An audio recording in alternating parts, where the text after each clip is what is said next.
వీక్షకులకు అందరికీ నమస్కారం. ఈరోజు మన 13వ ఎపిసోడ్ 15 డిసెంబర్ 2024 సంవత్సరం. స్వాతంత్రం వచ్చిన తర్వాత గొప్ప వ్యక్తులు, గొప్ప సంస్థలు వారు చేసినటువంటి కార్యాల వల్ల అది భారతదేశ అభివృద్ధికి ఏ విధంగా ఉపయోగపడింది, ప్రత్యక్షంగా పరోక్షంగా ఏ విధంగా ఉపయోగపడింది, గత తరానికి ఏ విధంగా ఉపయోగపడింది, ప్రస్తుత తరమైనటువంటి మన తరానికి ఏ విధంగా ఉపయోగపడుతోంది, రాబోయే తరానికి ఏ విధంగా ఉపయోగపడబోతుందో మనం చర్చించుకుంటున్నాం. నేను మొదటి ఎపిసోడ్ నుంచి చెప్తున్నట్టుగా ఇది ఎలాంటి లాభాపేక్ష లేనటువంటి కార్యం. ఇది దీని ద్వారా ఈవెన్ ₹1 కూడా వచ్చిన ఇన్ ఫ్యూచర్లో మేబీ 3 సంవత్సరాలు, 5 సంవత్సరాలు, 10 సంవత్సరాల తర్వాత ₹1 కూడా వచ్చిన దాని యొక్క ప్రతి ఒక్క రూపాయి మంచి ట్రస్ట్లు అయినటువంటి అక్షయ పాత్ర, స్వర్ణ భారత్ లాంటి ట్రస్ట్లకు వెళ్ళడం జరుగుతుంది. అయితే ఈ వీడియో సిరీస్ అనేది నాకు దొరికినటువంటి ఆదివారం ఒక గంట సమయాన్ని కేటాయించి చేయడం జరుగుతుంది. మరియు ఇక్కడ నా వీడియో సిరీస్ అనేది మీకు అంతగా అట్రాక్టింగ్ అనిపించకపోవచ్చు. ఇది మోనోటోనస్గా ఉండొచ్చు. ఎలాంటి థంబ్నెయిల్స్ కానీ ఎడిటింగ్ కానీ సింగిల్ టేక్ వీడియో, ఇది చిన్న మొబైల్లో చేసినటువంటి సింగిల్ టేక్ వీడియో. సో ఈ వీడియో సిరీస్లో ఇక్కడ నేను చెప్పదలుచుకుంది ఏంటంటే కంటెంట్కి అత్యధిక ప్రాధాన్యత ఇవ్వడం జరుగుతుంది. నేను గత 3 దశాబ్దాలుగా చదివినటువంటి వివిధ మాధ్యమాల్లో చదివినటువంటి వీడియో చూసినటువంటి దాంట్లో ఒక ఇంపార్టెంట్ కంటెంట్ని తీసుకొని ప్రజెంట్ చేయడం జరుగుతుంది, చెప్పడం జరుగుతుంది. ఈరోజు మనం డిస్కస్ చేయబోయేది గొప్ప మానవతామూర్తి శ్రీమతి సుధా నారాయణమూర్తి గారి గురించి, మరియు వారి అచీవ్మెంట్స్, వారు ఎంత దేశం కోసం వారు అహర్నిశలు ఎంతగా శ్రమిస్తున్నారు, సమాజం కోసం ఎంతగా శ్రమిస్తున్నారు, దాని గురించి చెప్పడం జరుగుతుంది. మరియు రెండవది, నేను చూసినటువంటి చాలా మంచి బస్ సర్వీస్ నాకు అనిపించింది. అది కర్ణాటక రాష్ట్రమైనటువంటి బెంగళూరు సిటీలో సిటీ బస్సెస్ సర్వీస్ చాలా బాగా అనిపించింది. దాని గురించి ఒక 2 నిమిషాలు, అది మనం హైదరాబాద్ రాష్ట్రంలో అది మనం దాన్ని ఏ విధంగా ఆదర్శంగా తీసుకోవచ్చు. మనం ఎంత అభివృద్ధి చెందాం, తెలంగాణ రాష్ట్రం అభివృద్ధి ఏర్పడ్డ తర్వాత అత్యద్భుతమైన ప్రగతిని చూపించినటువంటి మన హైదరాబాద్ నగరము, మరియు తెలంగాణ రాష్ట్రం మన పరిశ్రమల పరంగా హైదరాబాద్ నగరం ఎంత అభివృద్ధి చెందింది, మరియు అక్కడి నుంచి మనం ఎలాంటివి ఇంప్లిమెంట్ చేస్తే ఇంకా మనం అభివృద్ధి చెందవచ్చు ప్రత్యక్షంగా పరోక్షంగా అన్నది నా థాట్ ప్రాసెస్. అది మేబీ అది ప్రభుత్వానికి సంబంధించినటువంటి జస్ట్ నేను నా అభిప్రాయాన్ని చెప్పడం జరుగుతుంది. తర్వాత మూడవది, మా మేనమామ, 4వ మేనమామ స్వర్గీయ శ్రీ విశ్వనాథ్ ఎర్రావారు గారు ఇనిషియేట్ చేసినటువంటి, మా అత్తమ్మ గారితో ఇనిషియేట్ చేసినటువంటి ఒక చిన్న కార్యము. అది మమ్మల్ని ఎంతగా అటాచ్ చేసింది, అది వారు ఎంతగా కంటిన్యూ చేశారు, వారు చివరి రోజు వరకు వాళ్ళు అంటే ఆ విధంగా వారు ఎలా కంటిన్యూ చేశారు, అది మేము ఎలా మిస్ అవుతున్నాము దాని గురించి, మరియు అది ప్రతి ఒక్క ఫ్యామిలీలో అంటే పెద్దవారు అది ఇంప్లిమెంట్ చేయవచ్చు. అది ఒక కనెక్ట్గా ఏర్పడడానికి ఆయన ఏ విధంగా చేశారో దానికి ఒక 2-3 నిమిషాలు చెప్పడం జరుగుతుంది. ఈరోజు శ్రీమతి సుధా నారాయణమూర్తి గారు 19 ఆగస్టు 1950లో జన్మించారు. 1950లో డాక్టర్ సర్జన్ ఆర్హెచ్ కుల్కర్ణి గారు, విమలా కుల్కర్ణి దంపతులకు జన్మించడం జరిగింది. కర్ణాటక రాష్ట్రంలో హవేరీ డిస్టిక్ షిగావ్లో వారు శ్రీమతి సుధామూర్తి గారు జన్మించడం జరిగింది. శ్రీమతి సుధామూర్తి గారు ఆమె గురించి మనం ఎందుకు అని అంటే, నాకు ఒక విధంగా ఆమె శ్రీమతి సుధా నారాయణమూర్తి గారు అంటే వారు మేబీ కొన్ని అంటే 50 సంవత్సరాలకు ఒకసారి, 25 సంవత్సరాలకు ఒకసారి, 10 సంవత్సరాలకు అంటే 25-50 సంవత్సరాలకు కోసం ఒక మహానుభావులు పుడతారు. మహానుభావులు ఒక మానవతా మూర్తులు వారు పుడతారు, లేకపోతే వారు ప్రపంచాన్ని మార్చే క్షమత ఉన్నటువంటి వారు జన్మిస్తారు. అలాంటి కోవకే చెందిన ఇప్పుడు అలాంటి స్త్రీమూర్తులు, అలాంటి కోవకు శ్రీమతి ఝాన్సీ లక్ష్మీబాయి గారు కావచ్చు, శ్రీమతి సరోజిని నాయుడు గారు కావచ్చు, మదర్ తెరీసా కావచ్చు. దాని తర్వాత నేను ఆ కోవలో శ్రీమతి సుధా నారాయణమూర్తి గారిని చేర్చడం జరుగుతుంది. ఎందుకు అనేది ఇప్పుడు మీకు అర్థమవుతుంది. శ్రీమతి సుధా నారాయణమూర్తి గారు అంటే నాకు ఆమె జీవితంలో నాకు 3 కార్యాలు అంటే 3 చాలా ప్రభావితం చేశాయి. అంటే ఆమె ఎలా దాన్ని ఆమె మనసులో అనుకున్నారు, అది చెయ్యాలని అనుకున్నారు. దానికోసం ఎన్ని ఆటుపోట్లైనా చేశారు, అది ఎదుర్కొన్నారు, పోరాడారు. వారు ఒక మంచి ఫ్యామిలీలో జన్మించడం జరిగింది. అయితే వారు ఇంజనీరింగ్ చేద్దామని వారి నిర్ణయాన్ని ఇంట్లో చెప్పడం జరిగింది. అందరూ ఆ సమయంలో అందరూ డాక్టర్ కానీ లేకపోతే క్లాసికల్ డ్యాన్స్, ఆ విధంగా టీచింగ్ ప్రొఫెషన్ ఆ విధంగా ఉండేది అప్పట్లో. వారు 12th అయిపోయిన తర్వాత కానీ అయితే ఇంట్లో అందరి అభిప్రాయము డాక్టర్ వృత్తి సైడ్ కానీ ఆ విధంగా వెళ్ళడం కానీ వెళ్ళాలి అని. ఇంజనీరింగ్ ఈవెన్ వారి నాన్నగారు కూడా ఆలోచించి, నువ్వు ఎందుకనంటే 4 సంవత్సరాలు అక్కడ నీకు ఎవరు తోడుగా ఒక అమ్మాయి కూడా ఉండదు, అలాంటి మొత్తం అబ్బాయిల మధ్య చదవాల్సి ఉంటుంది అని. ఇది అక్కడ ముందు తాతగారు, నానమ్మ, అమ్మగారు అందరూ ఆమెను అంటే చాలా కష్టం అవుతుంది. మరి నాన్నగారు ఈ ప్రాక్టికల్ ప్రాబ్లమ్ని ఎక్స్ప్లెయిన్ చేయడం జరిగింది. అక్కడ మీరు ఒక్కరే ఉండవలసి వస్తుంది 4 సంవత్సరాలు, ఎలాంటి తోడు లేకుండా. ఎందుకంటే ఇంజనీరింగ్ ఆ సమయంలో కేవలం అబ్బాయిలే చదివేవారు. అయితే ఆమె బీవీబీ ఇంజనీరింగ్ కాలేజ్ హుబ్లీకి అప్లై చేయడం జరిగింది. అయితే అప్లై చేసిన తర్వాత వారి ప్రిన్సిపల్ నుంచి పిలుపు వచ్చింది. అప్లై చేసిన తర్వాత ఇదమ్మా ఇక్కడ వారి నాన్నగారు మరియు శ్రీమతి సుధామూర్తి వారికి చెప్పడం జరిగింది. ప్రిన్సిపల్ గారు, BVB engineering college Hubli principal గారు చెప్పడం జరిగింది, అమ్మ ఇక్కడ ఎలాంటి వాష్రూమ్ లేదు, అంటే ఎలాంటి స్త్రీల కోసం, అమ్మాయిల కోసం ఎలాంటి ప్రత్యేకమైనటువంటి మరుగుదొడ్డి లేదు, ఎందుకంటే ఇది ఎక్కువగా ఇంజనీరింగ్ కాలేజ్ అనేది అబ్బాయిలే చదువుతారు కాబట్టి అని. ఆ ప్రాక్టికల్ ప్రాబ్లమే చెప్పడం జరిగింది. 4 సంవత్సరాలు ఒక్కతే చేయాల్సింది. కానీ ఆమె దృఢ సంకల్పము ముందు అందరూ ఆమె చేస్తానని చెప్పారు. ఆ విధంగా 4 సంవత్సరాలు. అయితే ఇక్కడ 150 వాళ్ళ క్లాస్లో 150 మంది పిల్లలు ఉంటే దాంట్లో 149 మంది అబ్బాయిలు. శ్రీమతి సుధా కులకర్ణి ఒక్కరే అమ్మాయి ఇచ్చేశారు. అయితే 4 సంవత్సరాలు కష్టపడ్డారు. అంటే చూడండి, వాష్రూమ్ కూడా లేదు, ఆ అమ్మాయిల కోసం ఎలాంటి వాష్రూమ్ లేదు. అంటే ఆ సమయంలో మనం అనుకోవచ్చు ఒక్కతే అమ్మాయి, అంటే ఆ సమయంలో ఇంజనీరింగ్లో ఒక్కతే అమ్మాయి చదివింది, అంటే ఆ సమయంలో ఇంజనీరింగ్గా చదివినటువంటి ఫస్ట్ అమ్మాయి అని అనుకోవచ్చు మనం ఆ సమయంలో.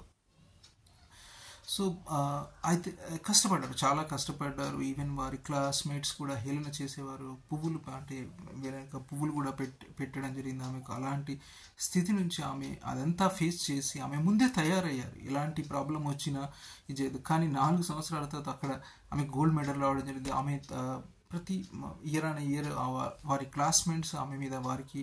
క్లాస్మేట్స్కి ఈమె మీద గౌరవం ఏర్పడింది. ఎందుకంటే అంత పట్టుదల ఉంది కాబట్టి ఆమె అంత గౌరవించడం జరిగింది. తర్వాత ఆమె ఐఏఎస్సిలో అప్పుడు బీవీబీ ఇంజనీరింగ్ కాలేజ్లో BE ఎలక్ట్రికల్స్, తర్వాత ఐఏఎస్సిలో ME computer science and engineering, వారు ME కంప్యూటర్ సైన్స్ అండ్ ఐఏఎస్సిలో చేయడం జరిగింది. తర్వాత అప్పుడు ఇది మొదటిది, అంటే ఆమె ఫస్ట్ అమ్మాయిగా మనం అనుకోవచ్చు. ఇంజనీరింగ్ మరియు అయితే ఈ కోవలో ఇంకా మీకు కల్పన చావ్లా గారు కూడా ఇలా వారు ఇది చేశారు. సో ఈ కోవలో మనం శ్రీమతి సుధానారాయణమూర్తి గారిని మనం అనుకోవచ్చు. సో సెకండ్ విషయం, వారు ఒక యాడ్ని చూడడం జరిగింది. సో టెల్కో యాడ్, టాటా వారిది యాడ్ చూడడం జరిగింది, జాబ్ నోటిఫికేషన్. దాంట్లో అక్కడ రాయడం జరిగింది అమ్మాయిలు అప్లై చేయకూడదని. అయితే వీరు సుధా కులకర్ణి గారు వారు లెటర్ రాయడం జరిగింది శ్రీ JRD టాటా గారికి, టాటా చైర్మన్ గారికి రాయడం జరిగింది. మీరు ఇలా అంటే అమ్మాయిలకు అని ఆ నోటిఫికేషన్ చూసాం, మీరు అలా అమ్మాయిలను కూడా కన్సిడర్ చేయాలి అని. అయితే అప్పుడు చూడండి ఆమె ధైర్యం చూడండి. అంటే అప్పుడు ఆ ఎంగేజ్, కానీ ఆమె ఏం చెప్పాలనుకుంటుందో అది చెప్పడం జరిగింది. అంటే తన గౌరవనీయ వాక్యాలతో ఆమె ఆ మెసేజ్ని ఇవ్వడం జరిగింది. తర్వాత JRD టాటా గారు చూడండి, JRD టాటా గారు అంతకంటే గొప్ప వ్యక్తి, వారు ఆ లెటర్ని చదవడం జరిగింది. తర్వాత వీరికి ఇంటర్వ్యూలో పిలవడం జరిగింది. అక్కడ ఇంటర్వ్యూలో అన్ని క్వశ్చన్స్ వీరు అటెండ్ చేశారు. తర్వాత వారు టాటా గ్రూప్ చెప్పడం జరిగింది, అమ్మాయికి ఇంటర్వ్యూ సెలెక్ట్ చేసిన తర్వాత చెప్పడం జరిగింది. ఇది ఇక్కడ మ్యానుఫ్యాక్చరింగ్ ప్లాంట్ కాబట్టి అమ్మాయిలకు సౌకర్యాలు కానీ అంటే కష్టం అవుతుంది అని, అందుకోసమే మేము కేవలము అబ్బాయిలు చేయాలన్నట్టుగా అప్లై చేయాలన్నట్టుగా మేము పెట్టాము. మా ఉద్దేశము అది మా మంచి ఉద్దేశంతో మేము చేసాము, అలాంటిది ఏం కాదు. అప్పటి నుంచి మళ్ళీ అమ్మాయిలు అక్కడ ఆ ప్లాంట్లో అక్కడ జాయిన్ అవ్వడం జరిగింది. సో అంటే ఇంజనీరింగ్లో ఆమె ఒక విధంగా విప్లవాన్ని తీసుకొచ్చింది ఇంజనీరింగ్ చదువులు. తర్వాత జేఆర్డి టాటా గారిని మెప్పించడం జరిగింది. తర్వాత వారు అక్కడ లెటర్తో తర్వాత జాయిన్ అయ్యారు. తర్వాత వారికి ఇన్ఫోసిస్ ఫౌండేషన్, ఇప్పుడు అక్కడ దానికంటే ముందు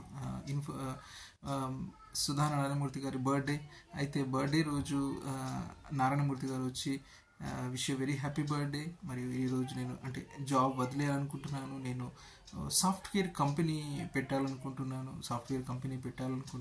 అంటే చూడండి, ఆమె బర్త్డే విష్ చేసిన రోజు ఆయన బర్త్డే విష్ చేశారు. తర్వాత నెక్స్ట్ సెంటెన్స్ ఇలా జాబ్ వదిలేస్తున్నాను, నేను స్టార్టప్ చేయాలనుకుంటున్నాను. అయితే సాఫ్ట్వేర్ ఆయన చెప్పడం జరిగింది, సాఫ్ట్వేర్ విప్లవం ఎంత అవసరం, మనకు ఇండియాలో సాఫ్ట్వేర్ విప్లవం ఎంత అవసరమని మూర్తి గారు చెప్పడం జరిగింది. ఇదంతా మ్యారేజ్ అయిన తర్వాత వారు ఇద్దరు జాబ్ చేస్తున్నారు, ఇద్దరు ప్రేమించుకున్నారు, తర్వాత పెళ్లి చేసుకున్న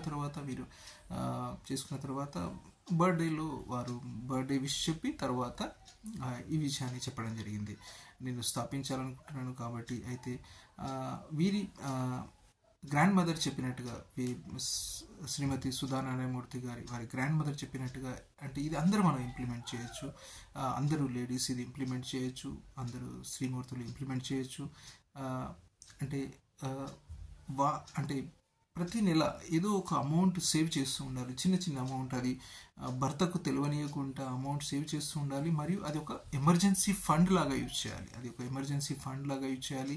అది ఎలాంటి బంగారం కొనడం కానీ, ఎలాంటి వస్తువులకు, ఎలక్ట్రానిక్ వస్తువు కావచ్చు, ఎలాంటి వస్తువులను కొనకుండా ఒక ఎమర్జెన్సీ ఫండ్ అనేది కావాలి అని అలా చెప్పడం జరిగింది. అయితే 10,250 రూపాయలు ఆ విధంగా ఆమెకు జమ అయ్యాయి. మరియు ఆ రోజు ఈమె బర్త్డే రోజు మేడం శ్రీమతి సుధామూర్తి గారి బర్త్డే రోజు నారాయణమూర్తి గారు అలా చెప్పడము, ఆమె 10,000 రూపాయలు ఇవ్వడము, దానిలో ఆ పెట్టుబడిలో అది ఆ అమౌంట్ని యూజ్ చేయడం జరిగింది. సో ఎంత ఆమె అర్థం చేసుకొని సపోర్ట్ చేయడం జరిగింది. తర్వాత వారు 2006లో పద్మశ్రీ అవార్డు వచ్చింది, 2023లో పద్మభూషణ్ అవార్డు వచ్చింది. మరియు ఇంటర్నేషనల్ ఉమెన్స్ డే రోజు 8 మార్చి 2024 గౌరవనీయ భారతదేశ రాష్ట్రపతి శ్రీమతి ద్రౌపది ముర్ము గారు రాజ్యసభకి నామినేట్ చేయడం జరిగింది, రాజ్యసభ మెంబర్గా నామినేట్ చేయడం జరిగింది శ్రీమతి సుధా నారాయణమూర్తి గారిని. అయితే ఇక్కడ ఒకటి ఏదైతే థర్డ్ పాయింట్ 1966లో ఇన్ఫోసిస్ ఫౌండేషన్ స్థాపించడం జరిగింది. ఇన్ఫోసిస్ ఫౌండేషన్ స్థాపించి తర్వాత వారు చాలా కార్యక్రమాలు చేశారు, కానీ వారికి చాలా ఒక ఇంపార్టెంట్ అచీవ్మెంట్, మేబీ మనం అంతగా దాని గురించి చదవకపోవచ్చు, వారి ఇంపార్టెంట్ అచీవ్మెంట్ ఏదైతే ఉందో దేవదాసి వ్యవస్థ అనేది, దాన్ని ఆల్మోస్ట్ వారు ఒక 20 సంవత్సరాలు కష్టపడి ఆ వ్యవస్థ అనేది వెళ్ళిపోయేటట్టుగా చేయగలిగింది. అయితే 16-17వ శతాబ్దంలో దేవదాసి వ్యవస్థ అనేది చాలా మంచి వ్యవస్థ, అంటే ఒక గౌరవనీయమైనటువంటి వ్యవస్థ అది. ఎవరైతే అమ్మాయిలు వారు దేవుణ్ణి వివాహం ఆడడం అన్నట్టు, అంటే అక్కడ వారు 5 సెన్సెస్, వారి 5 జ్ఞానేంద్రియాలను అన్నీ చేసుకొని దేవుణ్ణి సమర్పించుకోవడం. సో అప్పట్లో అందరూ ఎందుకంటే దేవుణ్ణి సమర్పించుకున్నారు కాబట్టి వారికి అత్యధిక గౌరవాన్ని ఇచ్చేవారు. మరియు క్లాసికల్ డ్యాన్స్ ఉన్నవాళ్ళు వారు ప్రతిభను చూపేవారు, దేవదాసిగా దాన్ని స్వీకరించి దేవుని వివాహం ఆడము అలా ఆ విధంగా ఉండేది. కానీ తర్వాత బ్రిటిష్ సంస్కృతిలో దాన్ని రద్దు చేయడము, అంటే దాన్ని వివరించడము, అంటే అప్పట్లో ఆ 16-17వ శతాబ్దంలో వారికి అత్యంత గౌరవాన్ని ఇచ్చేవారు, వారికి ప్రత్యేక సౌకర్యాలు ఉండేవి కాబట్టి వారు. కానీ తర్వాత బ్రిటిష్ వ్యవస్థ రాగానే వారికి ఒక విధంగా అది డబ్బులు, అంటే సరైన సౌకర్యాలు లేకపోవడము, తర్వాత ఆ వ్యవస్థ అనేది ఒక డిఫరెంట్ సైడ్కి వెళ్ళిపోయింది. అంటే అది తర్వాత స్వాతంత్రం వచ్చిన తర్వాత ఇంకా కొన్ని దశాబ్దాల పాటు ఇది అయిపోయింది కాబట్టి అది బ్రిటిష్ సంస్కృతిలో ఆ దేవదాసి సంస్కృతిని ఒక గొప్ప ఉద్దేశంతో అంటే దేవునికి సమర్పించాలి, క్లాసికల్ డ్యాన్స్ ప్రోత్సహించినట్టు అవుతుంది, వారికి అన్ని సౌకర్యాలు కల్పించాలి, గౌరవనీయ స్థానంలో చూడాలి, గొప్ప ఇదిగా చూడాలి, ఒక సంతలాగా చూడొచ్చు అని అనుకోవచ్చు. కానీ అది తర్వాత బ్రిటిష్ రూలింగ్లో దానికి డబ్బులు ఇవ్వకపోవడం, సరైన ఇలా అయితే అనుకున్నారో అలా చేయలేకపోవడం, ముందు అనుకున్న విధంగా దాని డబ్బులు తగ్గించడము, తర్వాత అది కొన్ని దశాబ్దాల తర్వాత అంటే ఇప్పుడు ఈ 20వ శతాబ్దంలో అనుకోవచ్చు, 20వ శతాబ్దంలో అది ఆ సంస్కృతి అనేది వారు పాపం దేవదాసి ఎవరైతే చేసుకుంటారో అది ఆల్మోస్ట్ అదొక వ్యభిచారం సైడ్కి వెళ్ళిపోవాల్సి వచ్చింది. ఎందుకంటే అక్కడ వారికి ఎలాంటి డబ్బులు లేవు, ఓన్లీ ఆ ఊర్లో ఉన్నటువంటి రిచ్ వ్యక్తులు, శ్రీమంతులు వారికి సేవ చేయాల్సి వచ్చేది, అది వారి సేవ చేయాల్సి వచ్చేది, మరియు ఆ విధంగా వేశ్యావృత్తిలాగా అయిపోయింది అన్నట్టు. అది వారి పిల్లలకు గౌరవం లేదు, ఆ విధంగా వారు దుర్భర జీవనాన్ని గడపడం జరిగింది దేవదాసీలు, తర్వాత వారి పిల్లలు. అయితే 1996లో ఇన్ఫోసిస్ ఫౌండేషన్ స్థాపించబడింది. సో అప్పటి నుంచి వారు ఈ దేవదాసి వ్యవస్థ కోసం దాన్ని నిర్మూలించాలని మెల్లమెల్లగా అయితే అప్పుడు వారు స్టార్టింగ్ వెళ్ళినప్పుడు కాకపోతే వారు టీషర్ట్ జీన్స్ ప్యాంట్ ఆ విధంగా ధరించి వెళ్ళేవారు. అయితే అప్పుడు ఫస్ట్ టైం అలా వెళ్ళడంతో వారు దేవదాసీలు రిమోట్ విలేజెస్లో వెళ్ళి దేవదాసులు మాట్లాడినప్పుడు వారు ఆల్మోస్ట్ చెప్పులతో కొట్టినట్టుగా అంటే వారిని ఇచ్చేయడం జరిగింది శ్రీమతి సుధామూర్తి గారిని. ఎందుకు అని అంటే ఇది మేబీ డాక్యుమెంటరీ చేసి వీడియోస్ చూపించడం, దాంతో డబ్బులు సంపాదిస్తారని ఒక ఉద్దేశంతో అప్పుడు వారు శ్రీమతి సుధామూర్తి గారు నాకు ఇలా అనుభవం అయ్యింది అని చెప్పి వారు నాన్నగారికి చెప్పడం జరిగింది. అప్పుడు నాన్నగారు అన్నారు, వారికి నువ్వు ఒక అమ్మలాగా కనిపించాలి, అక్కలాగా కనిపించాలి, అంటే బాధను పంచుకోవాలి అనేటట్టుగా వేషధారణ ఉండాలి. అప్పుడు వారు చీర ధరించి మరియు తర్వాత సింపుల్ దాంట్లో వెళ్ళడం జరిగింది. కొన్ని సంవత్సరాల తర్వాత అంటే కొన్ని విజిట్స్ తర్వాత వారు మొత్తం బాధని చెప్పుకోవడం జరిగింది. వారి పిల్లలకు చదువులు అదంతా ఇన్ఫోసిస్ ఫౌండేషన్ చాలా వరకు ఇచ్చేయడం జరిగింది. వారి పిల్లలు తర్వాత వారి పిల్లలు పోలీస్ వృత్తిలో చేరడం జరిగింది. సో కాబట్టి అయితే కొన్ని స్టార్టింగ్లో శ్రీమతి సుధామూర్తి గారికి బెదిరింపు కాల్స్ కూడా వచ్చేవి ఈ వ్యవస్థ ఇది ఇలా చేస్తున్నారని. కానీ 20 సంవత్సరాల తర్వాత 2019 చూస్తే అప్పటికి 3000 దేవదాసీలకి దాని నుంచి విముక్తి కల్పించినట్టుగా చేయడం జరుగుతుంది. అంటే ఎంత గొప్ప కార్యం అది, ఎంత గొప్ప కార్యము. 3000 కుటుంబాలకు వారి పిల్లలకు అంటే ఎంత దాని వెనకాల ఆమె దృఢ నిశ్చయము, ఆమె చేయాలనుకున్నది చేయడము, దానికి మనం ఆ ఉద్దేశం మంచి ఉద్దేశం కాబట్టి దేవుడు కూడా ఆ విధంగా దారులు చూపిస్తాడు. వారి పిల్లలు కూడా ఆమెకు సెక్యూరిటీ అంటే ఇప్పుడు దేవదాసి పిల్లలు ఎవరైతే కానిస్టేబుల్ అయ్యారో, పోలీస్ వృత్తిలో వెళ్ళారో, ఈమె సేవలకు వారు సెక్యూరిటీ పరంగా ఆమెకు చూసుకునేవారు. తర్వాత ఎలాంటి బెదిరింపు కాల్స్ రాకుండా, ఎందుకంటే వారు పోలీసు వృత్తిలో చేరారు కాబట్టి వారి పిల్లలు దేవదాసి పిల్లలు. సో మీకు సెక్యూరిటీ చూడండి, మంచి కార్యం ఉంటే అది ఇనిషియల్లీ రెసిస్టెన్స్ ఉండొచ్చు, కానీ ఆమె దృఢ నిశ్చయం ముందు అదంతా ఇదైంది. ఒక గొప్ప అది సాటిస్ఫాక్షన్ అన్నట్టు. మరి ఎన్నికైన రాజ్యసభకు ఆమె ఫస్ట్ ఎప్పుడైతే వారికి అవకాశం వచ్చిందో 2 క్వశ్చన్స్ వారు అడిగారన్నట్టు. 2 క్వశ్చన్స్ ఇక్కడ సర్వికల్ క్యాన్సర్ అనేది ఒక స్పాన్సర్డ్ వ్యాక్సినేషన్ ప్రోగ్రామ్గా ఉండాలని. ఇది సర్వికల్ క్యాన్సర్ అనేది గర్భాశయ క్యాన్సర్ ఇది స్పాన్సర్డ్ వ్యాక్సిన్. అంటే భారతదేశ ప్రభుత్వం ఎలాగైతే ఇప్పుడు కోవిడ్ అనుకుందాం, లేక మిగతా చిల్డ్రన్స్కి అయితే వ్యాక్సినేషన్ ప్రోగ్రామ్ ఉందో, ఎలా ఫ్రీ ఆఫ్ కాస్ట్ ఉందో మాస్ వ్యాక్సినేషన్ ప్రోగ్రామ్, ఇది కూడా సర్వికల్ క్యాన్సర్ ఇది కూడా ఆ వ్యాక్సినేషన్ ప్రోగ్రాంలో రావాలని భారతదేశ ప్రభుత్వం ఆ విధంగా దాన్ని కన్సిడర్ చేయాలని ఆమె రిక్వెస్ట్ చేయడం జరిగింది.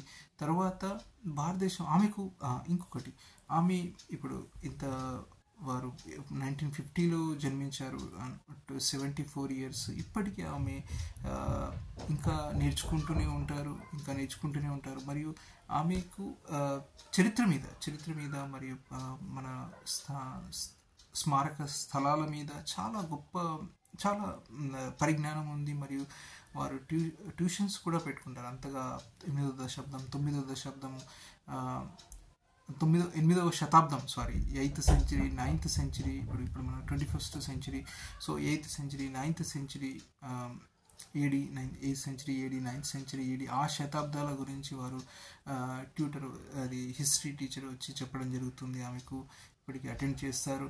అయితే వారు అంటే ఫస్ట్ క్వశ్చన్ ఏదైతే ఉందో సర్వికల్ క్యాన్సర్ గురించి, సెకండ్ క్వశ్చన్ ఏదైతే ఉందో వరల్డ్ హెరిటేజ్ సైట్స్ 42 ఏదైతే ఉందో దానికి కనెక్టివిటీ అనేది పెరగాలి, దాని కనెక్టివిటీ అయితే ఇంకా 57 పెండింగ్ ఉన్నాయి, దాని గురించి ఫోకస్ చేయాలని ఆమె ఇండియా టూరిజం అది ఇంకా డెవలప్ అవుతుంది. మనకు ఇప్పుడు స్మారక స్తూపాలు కానీ మరియు మన శిల్పకళ అద్భుతమైనటువంటి శిల్పకళ ఏవైతే ఉన్నాయో అవి దాని గురించి మనం ప్రపంచానికి చెప్పాలి. అది ఇండియా టూరిజం, డొమెస్టిక్ టూరిజంకి ఎంతగా అది అభివృద్ధికి ఉపయోగపడుతుంది అని వారు ఇచ్చేసారు.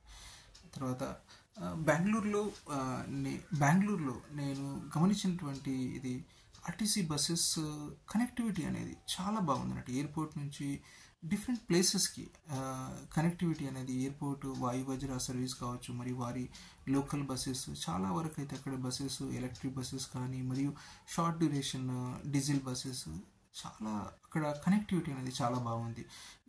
ఎందుకు అని అంటే అక్కడ మరియు నేను ఎలక్ట్రానిక్ సిటీలో చూసినప్పుడు ఎలక్ట్రానిక్ సిటీ అనేది ఇండస్ట్రియల్ హబ్ అన్నట్టు. అది బయోటెక్ కంపెనీస్, మళ్ళీ ఇక్కడ ఎలక్ట్రానిక్ కంపెనీస్ చాలా వరకు కంపెనీస్ ఉన్నాయి అక్కడ ఆ హబ్లో.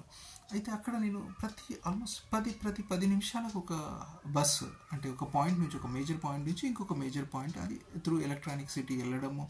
సో ఆ కనెక్టివిటీ అది ఎందుకు అనంటే నేను ఎందుకు దాని గురించి చేస్తున్నాను అని అంటే ఇండస్ట్రియల్ ఏరియాలో ఏమవుతుందని అంటే ఇండస్ట్రియల్ ఎక్కడైతే ఉంటాయో ఒక్కోసారి షిఫ్ట్ సౌకర్యం ఉండొచ్చు, చాలా వరకు షిఫ్ట్లో పనిచేస్తాయి. పబ్లిక్ అది వారి షిఫ్ట్ బస్సెస్ ఉంటాయి, కంపెనీ షిఫ్ట్ బస్సెస్ ఉంటాయి, కానీ పబ్లిక్ ట్రాన్స్పోర్ట్ కూడా అంతే ఇంపార్టెంట్ అన్నట్టు. పబ్లిక్ ట్రాన్స్పోర్ట్ అనేది కూడా అంతే ఇంపార్టెంట్. అది ఏమవుతుంది అంటే దానివల్ల లేడీస్ ఇంకా అంటే అమ్మాయిలు కానీ లేడీస్ ఇంకా జాబ్కి వారు ఇంకా ఆ నంబర్ అనేది ఇంకా పెరగవచ్చు. ఆ పర్సంటేజ్ అనేది కంపెనీస్లో working ladies working women percentage అనేది పెరగవచ్చు ఇంకా పబ్లిక్ ట్రాన్స్పోర్ట్ వల్ల. ఇండైరెక్ట్గా దాని ఇంపాక్ట్ ఉంటుందని నేను దృఢంగా నమ్ముతున్నాను. అది ఎందుకంటే పబ్లిక్ ట్రాన్స్పోర్ట్ ఉండడం వల్ల ఒకవేళ ఇప్పుడు నేను జస్ట్ గమనించినట్టయితే వారు షిఫ్ట్ బస్కి మిస్ అయిపోయినా వారు బస్ క్యాచ్ చేసి మళ్ళీ అక్కడికి వెళ్ళడము, మరియు ఒకవేళ లేట్ అయిన తర్వాత పబ్లిక్ ట్రాన్స్పోర్ట్ ద్వారా రావడము, మరియు కర్ణాటకలో ఆల్రెడీ ఫ్రీ బస్ సర్వీస్ ఉంది. దానివల్ల ఇంకా అది ఇలాంటి సర్వీసెస్ వల్ల వారు వర్కింగ్ ఉమెన్స్కి ఇంకా ఆ వర్కింగ్ ఉమెన్ పర్సంటేజ్ అనేది పెరుగుతుంది. ఈ పాయింట్ నేను ఎందుకు చెప్తున్నానంటే శ్రీమతి సుధామూర్తి గారు వారు చేసినటువంటి ఆ విప్లవం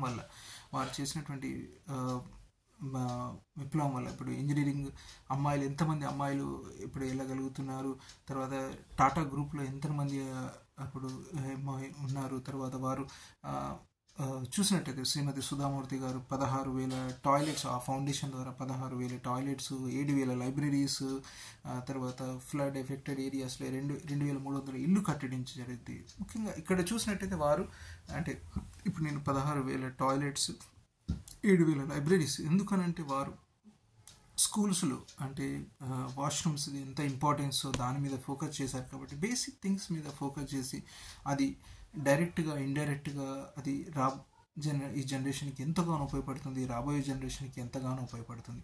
ఇక్కడ బెంగళూరు ఆ ట్రాన్స్పోర్ట్ నాకు చాలా బాగా నచ్చింది. ఎలక్ట్రానిక్ జనరల్లీ ఇక్కడ నేను చాలా సిటీస్లో గమనించినట్టయితే ఇండస్ట్రియల్ ఏరియాలో బస్సెస్ అనేటివి పబ్లిక్ ట్రాన్స్పోర్ట్ బస్సెస్ అనేటివి చాలా అంటే కంపారిటివ్లీ తక్కువగా ఉంటాయి, తక్కువ కనెక్టివిటీ, అదే రెసిడెన్షియల్ ఏరియా కనెక్టివిటీ. కానీ ఇక్కడ అదే విధంగా అవసరం ఉంటుంది. ఎందుకనంటే వర్కింగ్ ఉమెన్ పర్సంటేజ్ని మనం పెంచాలంటే అది ఇండైరెక్ట్గా చాలా ఉపయోగపడుతుంది. అది సేఫ్టీ పరంగా కూడా అది not working women percentage, working women safety మరియు అందరికీ అది not only women later men వాళ్ళకు కూడా చాలా పరంగా ఉపయోగపడుతుంది. అది ఆ సేఫ్టీ పరంగా మంచి భద్రత ప్రయాణంలో భద్రతగా ఆ విధంగా ప్రయాణించవచ్చు. సో ఇక్కడ ఈ పాయింట్ ఎందుకు చెప్తున్నాను అని అంటే తెలంగాణ రాష్ట్రం అనేది జూన్ 2014 ఏర్పడింది. జూన్ 2014 కేసీఆర్ గారి ఇనిషియేటివ్స్ వల్ల హైదరాబాద్ రాష్ట్రము హైదరాబాద్ హైదరాబాద్ తెలంగాణ రాష్ట్రము శాంతి భద్రతల పరంగా అద్భుతమైనటువంటి ప్రగతిని చూపించడం జరిగింది. శాంతి భద్రత, లా అండ్ ఆర్డర్ పరంగా అద్భుతమైన ప్రగతిని చూపించడం జరిగింది. వారికి కావాల్సినటువంటి సౌకర్యాల మీద, పెట్రోలింగ్ వెహికల్స్ మీద ఫస్ట్ టర్మ్ అంటే రాగానే ఇమ్మీడియట్గా ఫండ్స్ అలొకేట్ చేయడము, ఆ విధంగా ఇంప్రూవ్మెంట్ రియలీ అండ్ 100 నెంబర్కి రెస్పాన్స్, రియల్లీ క్విక్ రెస్పాన్స్. నేను ఒకసారి ఒక అగ్ని ప్రమాదం జరిగినప్పుడు, అంటే చిన్న అగ్ని ప్రమాదం జరిగినప్పుడు ఇమ్మీడియట్గా నేను రాదర్ దాన్ ఫైర్ ఇంజిన్కి ఫోన్ చేయాల్సిన నేను అక్కడ రెస్పాన్స్ నేను ముందు పోలీస్ ఫోర్స్ చేయడం జరిగింది. వారు ఇమ్మీడియట్గా కోఆర్డినేట్ చేసి విత్ ఇన్ 15 మినిట్స్లో అనుకుంటా ఫైర్ ఇంజిన్ వెహికల్ వచ్చింది. మళ్ళీ వారు నాకు ఫోన్ చేశారు. అది నేను జస్ట్ ఒక సామాజిక రెస్పాన్సిబిలిటీగా నేను చేయడం జరిగింది. అప్పుడు ఇమ్మీడియట్గా వారు వచ్చి దాని గురించి మళ్ళీ నాకు అది అయిన తర్వాత వాళ్ళు 100 నుంచి ఫోన్ కాల్ ఇలా మా ఫైర్ ఇంజన్ వాళ్ళు మరియు వారు అటెండ్ చేయడం జరిగిందని చెప్పడం జరిగింది. So it's a great achievement. ఎందుకనంటే మళ్ళీ ఫస్ట్ హోమ్ మినిస్టర్ ఎవరైతే ఉన్నారో నాయని నరసింహారెడ్డి గారు, అప్పటి స్వర్గీయులు వారు నాయని నరసింహారెడ్డి గారు ఒక కార్యక్రమంలో చెప్పడం జరిగింది. పోలీస్తో ఏదో కార్యక్రమంలో చెప్పారు వారు. ఫస్ట్ టైంలో వారు లా అండ్ ఆర్డర్ అనేది అద్భుతమైన స్టేజ్లో ఉంటే దాని బెనిఫిట్స్ అనేటివి, ఇన్వెస్ట్మెంట్ అనేది, అంటే కంపెనీస్ ఇన్వెస్ట్ చేయడము, శాంతి భద్రతలో ఉంటే companies investment, long term investments, అది సిటీ డెవలప్మెంట్కి, తెలంగాణ రాష్ట్ర అభివృద్ధికి ఉపయోగపడుతుందని అన్నారు. అదేవిధంగా గత 11 సంవత్సరాల్లో మనం చూడొచ్చు ఎంత అద్భుతమైనటువంటి ప్రగతిని హైదరాబాద్ నగరము, తెలంగాణ రాష్ట్రం చూపించడం జరిగింది. తలసరి ఆదాయంలో హైదరాబాద్ ఎంతగా, అంటే తెలంగాణ రాష్ట్రం ఎంత ముందుకెళ్ళింది. తెలంగాణ రైస్ బౌల్ ఆఫ్ ఇండియాగా మారింది. మరియు ఒక విధంగా వ్యాక్సినేషన్ క్యాపిటల్ ఆఫ్ ద వరల్డ్గా ఒక విధంగా మనం అనుకోవచ్చు. ఆ విధంగా మారింది. అంత అభివృద్ధి మనం హైదరాబాద్ తెలంగాణ రాష్ట్రం చేయడం జరిగింది. ఆ విధంగా ఆ లా అండ్ ఆర్డర్ ఉంది కాబట్టి, మరియు కేటీఆర్ గారి దార్శనికత మరియు ఐఏఎస్ ఆఫీసర్స్ దాని ఇంప్లిమెంట్ స్పెషల్ ఫార్మా అనే స్పెషల్ ఒక డిపార్ట్మెంట్ ఉంది.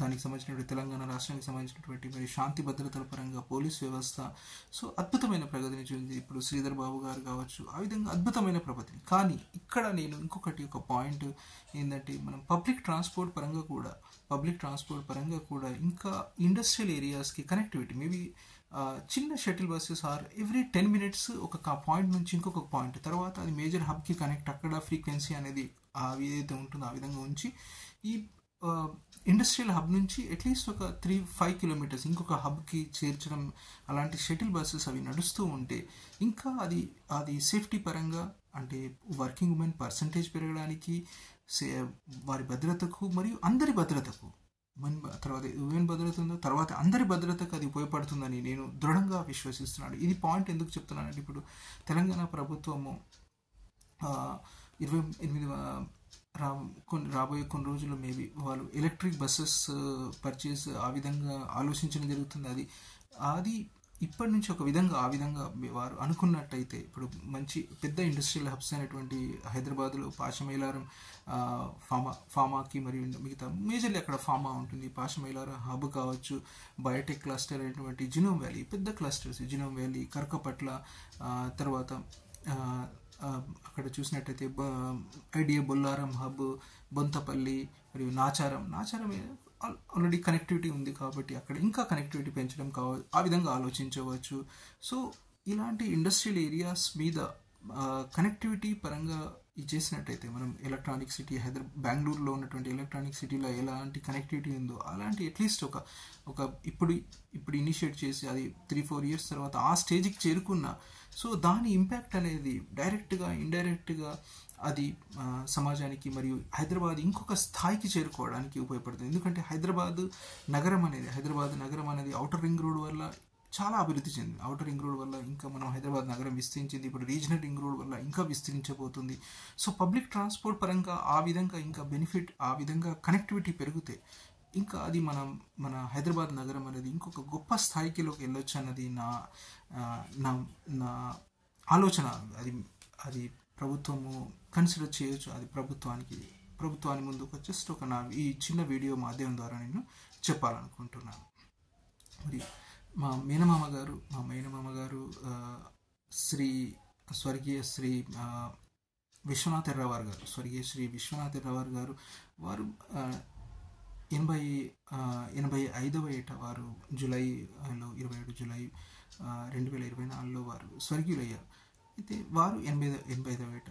నేను గమనించినట్టుగా వారు 78 ఇయర్స్ నుంచి అనుకుంటా, 79 ఇయర్స్ నుంచి వారి లాస్ట్ 85 ఇయర్స్ వరకు వారు ఒక ఇనిషియేటివ్ వారు తీసుకున్నారు. దానికి మా అత్తమ్మ గారు శ్రీమతి పుష్ప విశ్వనాథ్ ఎర్రవార్ గారి కూడా సహకారం కూడా వారి వర్క్ అనుకోవచ్చు. మా మేనమామ ఇనిషియేటివ్ మరియు దానికి వెన్నంటి ప్రోత్సహించింది శ్రీమతి పుష్ప విశ్వనాథ్ ఎర్రవార్. ఆ కార్యం ఏంటంటే వారు మా మామయ్య గారు వారు ఇంజనీరింగ్ చేశారు. ఆ సమయంలో ఇంజనీరింగ్ చేశారు. వారు హైదరాబాద్లో వచ్చి విఎస్టీలో చాలా అంటే రిటైర్మెంట్ వరకు అక్కడే వర్క్ చేశారు. సో ఆయన ఒక డైరీని మెయింటైన్, మా మీరు మామయ్య గారు డైరీని మెయింటైన్ చేసేవారు. దాంట్లో బర్త్డే మా రిలేటివ్స్ ఆల్మోస్ట్ అందరి మరియు వారి ఫ్రెండ్స్ చిన్న పిల్లలు అంటే మనమళ్ళు, ఆ విధంగా వారందరికీ ఆ రోజు బర్త్డే కావచ్చు, యానివర్సరీ కావచ్చు, ఆ విధంగా ఫోన్ చేసేవారు. ఇప్పుడు మా ఇంట్లో అయితే ఆల్మోస్ట్ అందరికి బర్త్డేస్కి మరియు మా మ్యారేజ్ యానివర్సరీకి ఫోన్ చేశారు. మేము ఆ రోజు అనుకునేమో ఈరోజు అంటే ముందు వారు 5 o'clock వారి దినచర్య స్టార్ట్ అయ్యేది. 6 o'clock లోపు వారు బర్త్డే విష్ వాట్సాప్లో చేసేవారు. మా గ్రూప్లో 110 మంది, మోర్ దాన్ 110 గ్రూప్ ఉంటుంది. దాంట్లో వారు విష్ చేసేవారు. విష్ చేసిన తర్వాత వారి నుంచి కాల్ 9 నుంచి 12 మధ్యలో ఆ విధంగా వచ్చేది. సో మేము అందరం ఎంతో హ్యాపీగా ఫీల్ అయ్యారు. మేము మా మామయ్య గారి ఫోన్ వస్తుంది, ఈరోజు బర్త్డే విష్ చేస్తారు, మామయ్య అత్తమ్మ ఇద్దరు విష్ చేస్తారు అని మేము అనుకునేవారు. ఫోన్ వచ్చేది. అంతా వారి చివరి వరకు వారు కార్యాన్ని నిర్వహించారు. మా అత్తమ్మ అంతే ఆయనకు వెన్నుతట్టి ప్రోత్సహించడము ఇలాంటి వారి ఫ్రెండ్స్కి. అయితే మా అత్తమ్మగారు అది ఎందుకు చేస్తున్నారో నాకు చెప్పడం, ఆ కార్యం అనేది ఇక్కడ చూడండి. ఆ పాయింట్ చాలా ఇంపార్టెంట్. మనం రెగ్యులర్ ఇప్పుడు ఎప్పుడైనా 6 నెలలకు ఎప్పుడో మనం మాట్లాడాలని అనుకుంటే మేబీ మనం మాట్లాడలేకపోతాం. ర్యాండమ్లీ కాల్ చేసామనుకోండి, మనం మాట్లాడలేకపోతాం. అదే బర్త్డే డైరీలో రాసుకుని బర్త్డే రోజు విష్ చేయడం. సో మనం వారిని కనెక్ట్ అవ్వడానికి ఒక మంచి కారణము, మరియు కొంచెం సేపు మాట్లాడవచ్చు ఎలా జరుగుతుంది. సో మనం కనెక్ట్ అవ్వచ్చు. ఇప్పుడు మా ఇంట్లో 4 ఉన్నారనుకోండి, జస్ట్ ఎగ్జాంపుల్. అయితే 4కి అంటే సంవత్సరంలో 4 సార్లు మనం కనెక్ట్ అవ్వచ్చు. 6 అనుకోండి, 6 సార్లు కనెక్ట్ అవ్వచ్చు మనం. సో అది కనెక్ట్. మరి మ్యారేజ్ యానివర్సరీస్. సో ఆ విధంగా కనెక్ట్ అవ్వడానికి ఒక రీజను అది ఎంత సంబంధాలను, కుటుంబ సంబంధాలను ఎంతగా చేస్తుంది. ఫ్రెండ్స్తో వారి ఫ్రెండ్స్ మరి ఎంత ఆ సంబంధం, ఆ రిలేషన్షిప్స్ అనేటివి ఎంత స్ట్రాంగ్ అవుతాయి అన్నది వారి ఉద్దేశము. నిజంగా అంటే మా బాబు బర్త్డే మొన్న 12 డిసెంబరు, ఆ రోజు మిస్ అయ్యాం. మేము మామయ్య గారు వారు మెసేజ్ ఉండేది, ఫోన్ చేసేవారని అనుకునేవాళ్ళం. రియల్లీ అంటే గొప్ప ఇనిషియేటివ్ అది. ఆ థాట్ ప్రాసెస్ అంటే మనం కనెక్ట్ అవ్వచ్చు. ఆ కారణం వల్ల, బర్త్డే విష్ చేయడం వల్ల మనం వారితో కనెక్ట్ అవ్వచ్చు, మాట్లాడవచ్చు అని.